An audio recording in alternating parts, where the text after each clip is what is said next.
Mario once again, and this is another circuit for a pinball machine ball counter. This is going to be a down counter.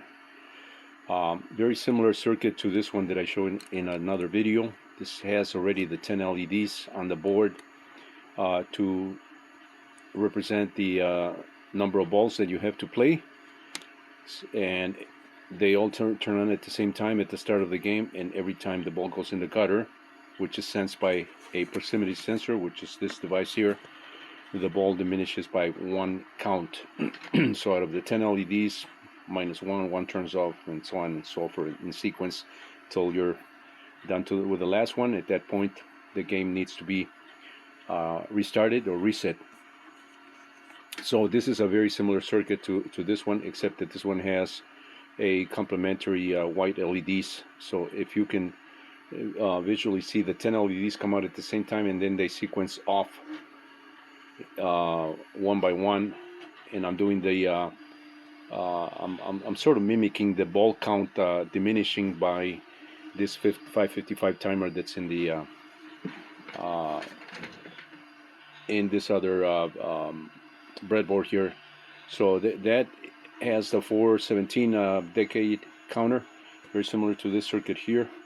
That's doing the counting, and this is how typically the LEDs sequence if you just have the circuit connected, just the typical way that 417 is connected. But in order for the 10 LEDs to come out at the same time, that all of these are off, and only turn off the one by one as the ball is sequencing through the count there. I need to do some additional circuitry here, and that's the purpose of these transistors here that are acting as an SR latch, kind of flip-flop circuit there, doing the latching of the 10 LEDs at the same time. When all these are off, the 10 LEDs come on, and then as this sequences, each one of the green LEDs turns off, while the complementary, the white ones, turn on. So I think I'm going to go with this circuit here, just because it adds a little more visual appeal, the fact that it has the green LEDs to indicate the count, and also the white one. So if I arrange that on the front of panel of the pinball machine in a creative way, I think that's going to look a little more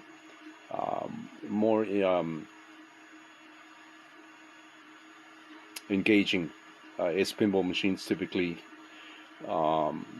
are designed, with lights and whistles and all that jazz that goes into pinball machines, just to make it more, make the game more immersive. So this is my other circuit that I've been playing around with, on and off, kind of burning the midnight oil. Anytime that I can't sleep, or I wake up in the middle of the night, I work on these things. It just it's when everything's quiet. At night, there are no birds chirping, and there's no traffic. There are no kids playing outside. So it's a lot more peaceful that way. So this is another circuit, just another update to this video on this pinball machine, and all the with respect to this project that I have been working on in my spare time. Mario once again with my Microflight. Stay tuned for more.